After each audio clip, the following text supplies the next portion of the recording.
Ah, les fameuses fuites qui n'en sont plus vraiment. Voilà que la justice parisienne sort enfin de sa torpeur et se lance dans une enquête officielle. Pourquoi ? Parce que des rumeurs devenues trop bruyantes laissent entendre que le MAC, charmante organisation classée terroriste, aurait reçu des fonds bien discrets, en provenance directe du Maroc. Des transferts financiers si discrets qu'ils commencent à faire beaucoup de bruit.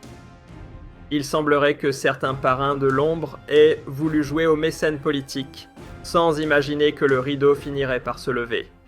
Alors que certains dossiers confidentiels, fuites ou révélations organisées dessinent un tableau pour le moins embarrassant, on découvre que le Maroc, les Émirats arabes unis et même la France jouent une partition commune, celle d'un soutien plus que douteux au mouvement MAC.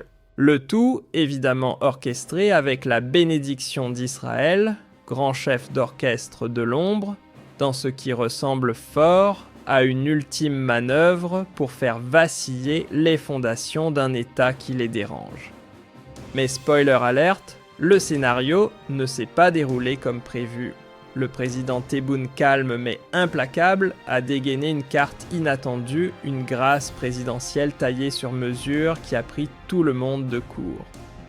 Et pendant que les officines spéculaient, le peuple lui répondait dans la rue unibruyant, sans ambiguïté. Pas de doute, les Algériens ont choisi leur camp, celui des institutions et de la souveraineté.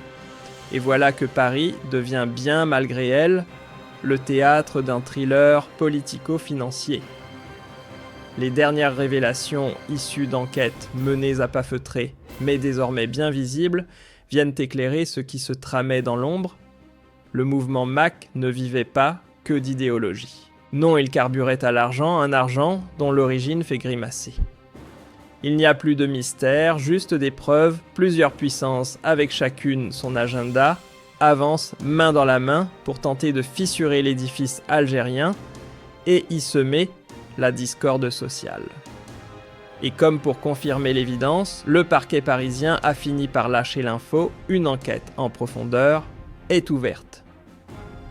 Motif : de lourds soupçons sur des financements occultes ayant transité par des circuits bien huilés, gracieusement mis en place par des États peu fans de l'autonomie algérienne.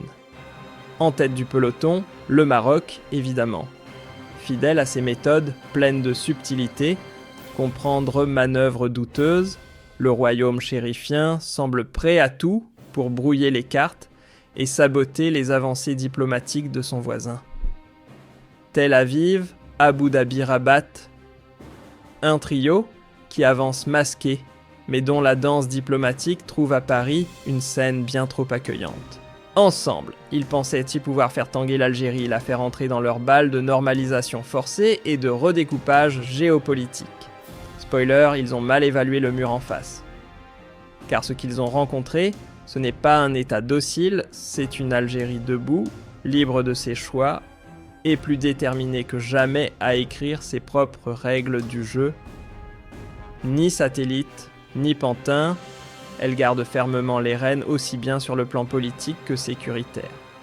Et si ses ambitions de division avaient encore un espoir de germer à l'intérieur du pays, il a suffi d'un seul geste pour les assécher.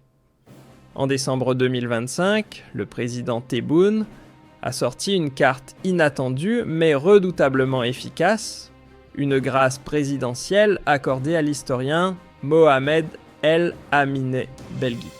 Résultat. Les semeurs de zizanie ont vu leur scénario s'effondrer avant même le générique d'ouverture. Certains médias bien huilés et armés jusqu'aux dents n'ont pas manqué de flair pour exploiter la moindre brèche. Cette fois, c'est une phrase, une référence historique du professeur Belghit sur les chiites et les origines qui a été arrachée de son contexte déformé, puis brandie comme un drapeau pour tenter d'allumer le feu. Objectif : faire passer l'État pour un oppresseur d'intellectuels et semer les graines du chaos régional. Les ennemis de l'Algérie bien installés derrière leurs écrans et micros subventionnés ont essayé sans succès de tordre la réalité à leur avantage. Mais face à ce mauvais remake de guerre cognitive, la réponse ne s'est pas fait attendre. Le président Tebboune, dans le cadre de ses pleins pouvoirs constitutionnels, et après consultation du Conseil supérieur de la magistrature, a opté pour un coup d'éclat à la fois légal et symbolique, gracier le professeur Belguit, fils d'un martyr. Ce geste, loin d'être une simple signature au bas d'un décret, était un message codé limpide pour quiconque sait lire entre les lignes. L'Algérie protège ses penseurs, distingue la critique savante des plans subversifs et tend la main à ceux qui restent fidèles à ses fondations. Le jour où cette grâce a été annoncée, un profond souffle de soulagement a traversé les rues et les esprits. Ce n'était pas juste une décision politique, c'était un signal fort envoyé au peuple. Le pouvoir algérien n'a pas perdu le nord. Il sait faire la différence entre ceux qui racontent l'histoire avec honnêteté et ceux qui manipulent la mémoire pour mieux redessiner les frontières. Une clarté d'analyse que beaucoup n'attendaient plus et qui a réveillé un sentiment d'adhésion sincère. Car c'est là que réside la vraie force de l'État algérien dans sa capacité à embrasser ses enfants sans tomber dans le piège des récupérations malveillantes. Cette grâce, contrairement à ce que certains commentateurs pressés ont pu suggérer, n'a rien d'un recul. Elle incarne au contraire un geste d'autorité, une affirmation tranquille, que les institutions tiennent bon, qu'elles font confiance à la maturité de leur peuple et misent sur l'unité plutôt que la répression. Dans les rues d'Algérie, ce n'est pas le vacarme d'un soulèvement que l'on a entendu, mais le murmure profond d'un peuple apaisé. Cette décision politique a été perçue comme un acte de lucidité rare, celui d'un chef d'État, qui au lieu de flatter les égos ou de céder à la pression, a choisi de hisser l'intérêt de la nation au sommet de toutes les priorités. Un choix qui ne crie pas, mais qui marque les esprits. Et dans les pages que l'histoire s'apprête à écrire, une phrase s'imposera sous la présidence de Tebboune. L'Algérie a troqué la prudence défensive pour une stratégie d'attaque maîtrisée, alors que certains misaient sur une cassure intérieure en exploitant l'affaire Belguit. Comme détonateur, la réponse du pouvoir a été fulgurante. Preuve éclatante que l'État s'est anticipé désamorcer et surtout ne pas tomber dans les pièges tendus. Car ceux qui osent peindre l'Algérie en noir en la réduisant à un État excluant ou identitaire sont précisément ceux qui, dans l'ombre, alimentent les courants séparatistes. Pire encore, ils déroulent le tapis rouge médiatique à tous ceux qui rêvent d'en finir avec l'unité nationale. La duplicité devenue stratégie. Malgré les scénarios soigneusement écrits par certains agitateurs de l'ombre, le peuple algérien a répondu d'une seule voix, et quelle voix ? Qu'ils soient arabes ou amazighs, tous ont fait bloc. Le message est clair, les différences culturelles ici ne divisent pas, elles cimentent. Ceux qui espéraient semer la zizanie en pariant sur des identités opposées n'ont fait en réalité que renforcer une Algérie plus unie que jamais. L'amazighité, loin d'être un outil de fracture, est aujourd'hui un socle reconnu, protégé par la Constitution et vécu pleinement par chaque citoyen. Et dans ce climat chargé de tentatives de déstabilisation, c'est bien la maturité du peuple qui a joué le rôle de pare-feu. Des rassemblements spontanés, des paroles de soutien sorties du cœur des drapeaux levés, non pas contre, mais avec l'État, la rue a parlé, et elle a parlé d'unité. Quand l'instinct populaire épouse les choix du leadership, c'est que la souveraineté est entre de bonnes mains.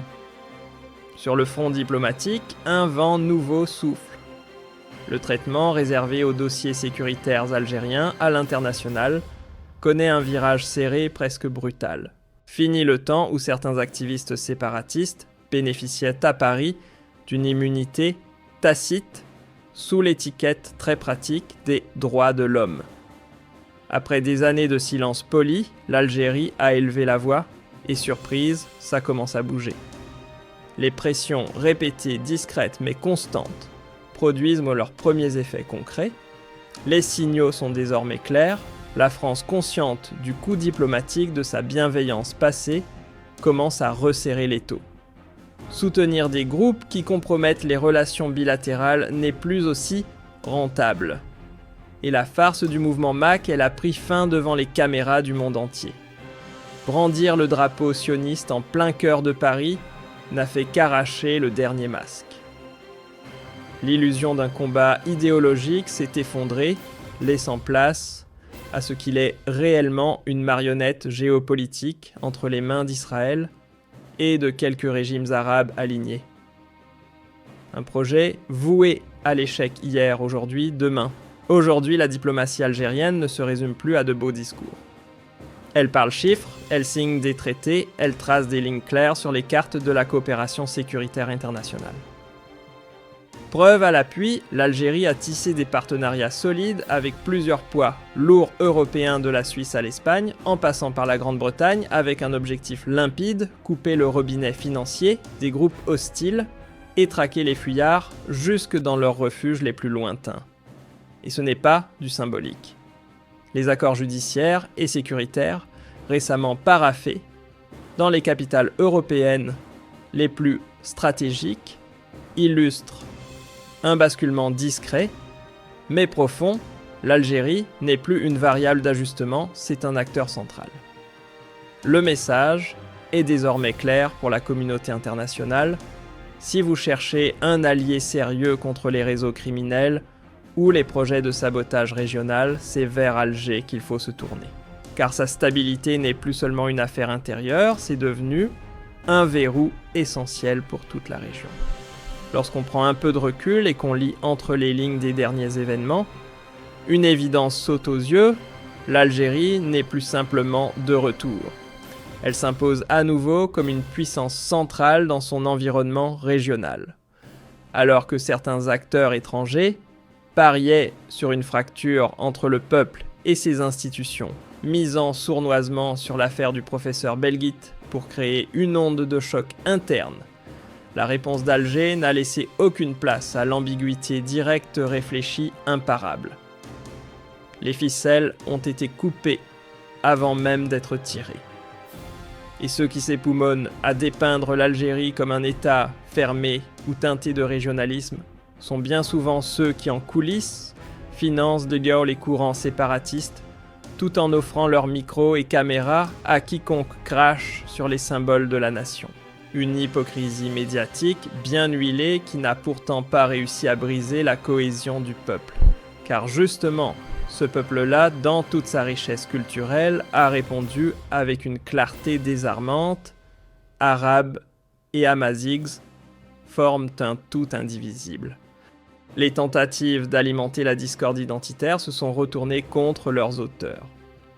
L'amaziguité, loin d'être un point de rupture, est vécue comme une composante noble et essentielle de l'Algérie.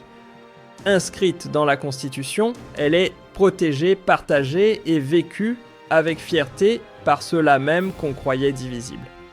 Ce qui protège aujourd'hui l'Algérie de l'implosion, ce n'est pas seulement sa force militaire ou ses institutions, c'est avant tout l'instinct collectif de son peuple. Une conscience citoyenne affûtée, forgée dans l'épreuve qui agit comme un véritable bouclier face aux manipulations de l'extérieur. Quand des foules sortent spontanément dans les rues, non pas pour contester mais pour soutenir une décision présidentielle, c'est qu'un lien profond unit la base au sommet. Un peuple et un État qui avancent côte à côte pour défendre une souveraineté qu'on croyait vulnérable mais qui se révèle plus solide que jamais. Et pendant que cette cohésion se renforce à l'intérieur, le paysage international lui aussi bascule. Des décennies durant lesquelles certains groupes séparatistes trouvaient à Paris un abri confortable sous l'étiquette magique des droits de l'homme semblent toucher à leur fin. L'Algérie, par un travail diplomatique de fond discret mais déterminé, a réussi à faire entendre raison. Résultat, la France commence à réévaluer ses priorités, notamment face au cas Ferhat Meheni et sa clique, Leur protection devient désormais un luxe politique que Paris n'est plus tout à fait prêt à payer. Et le point de bascule. Il est arrivé en pleine lumière, Mac, sans filtre ni subtilité, brandit le drapeau israélien au cœur de la capitale française.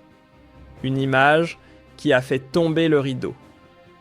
Pour chaque Algérien fidèle à sa terre, plus aucun doute, ce mouvement n'a rien d'un projet indépendantiste sincère, c'est une marionnette tenue à bout de bras par Tel Aviv et certains alliés arabes désespérément accrochés à une stratégie de sabotage déjà condamnée à l'échec hier comme aujourd'hui et pour longtemps encore.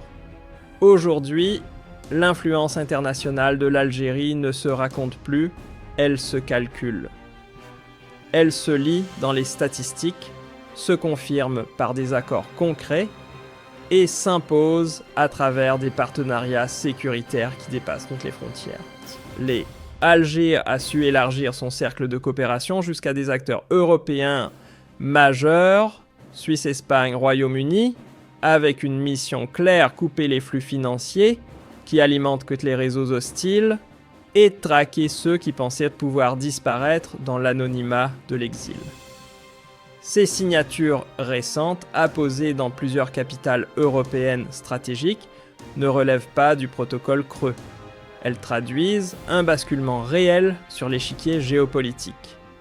Le message est désormais compris, l'Algérie n'est pas un partenaire occasionnel, mais un allié crédible dans la lutte contre le sabotage et les réseaux criminels. Sa stabilité n'est plus perçue comme un enjeu local, mais comme un pilier indispensable à l'équilibre de toute la région.